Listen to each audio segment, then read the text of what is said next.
malgré cette crise qui nous a mis en difficulté et qui a bien montré les limites du système, et ben on arrive à repartir, à rebondir pour enfin, comme vous le savez probablement, les négociations, une sorte d'état généraux de la santé se sont ouverts hier. Et donc c'est maintenant qu'il faut continuer à enfoncer le clou pour bien exprimer ce dont on a besoin. Nous on sait, d'accord? On sait ce qu'il faut quand notre collègue est pardon.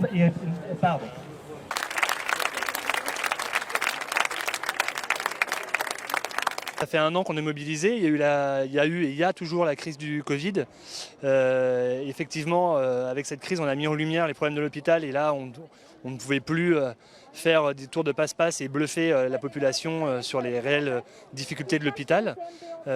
Effectivement, c'est un bon point qu'on ouvre les discussions sur des choses qui deviennent vraiment, qui peuvent amener vraiment à discussion. On n'essaye pas de faire passer une petite prime en comprimé. On veut vraiment revaloriser les salaires, donc il va falloir qu'elle soit significative, qu'on remette au cœur le système de santé pour bien prendre en charge les patients et qu'on ne les transforme pas en actes ou en termes de rémunération. Les patients, ils ont besoin de soins et les soins, ça commence avec une infirmière disponible, des lits qui sont accessibles, une fluidité de la prise en charge et pas des situations dégradées avec des situations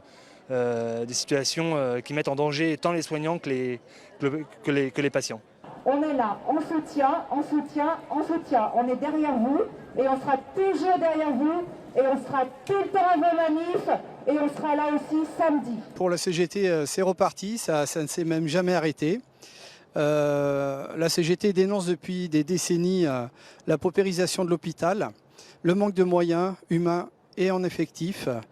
Donc, avec cette crise, elle a mis en lumière toute la difficulté de prendre en charge les patients, surtout en cas d'afflux de patients massifs.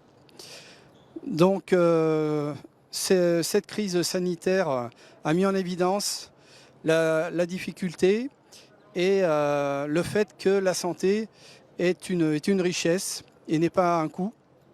Donc, pour bien prendre en charge les patients dans les meilleures conditions possibles, il est indispensable de revoir absolument le financement de l'hôpital, la prise en charge des patients et l'ouverture de nombre de lits, car c'est déterminant pour une bonne prise en charge des patients.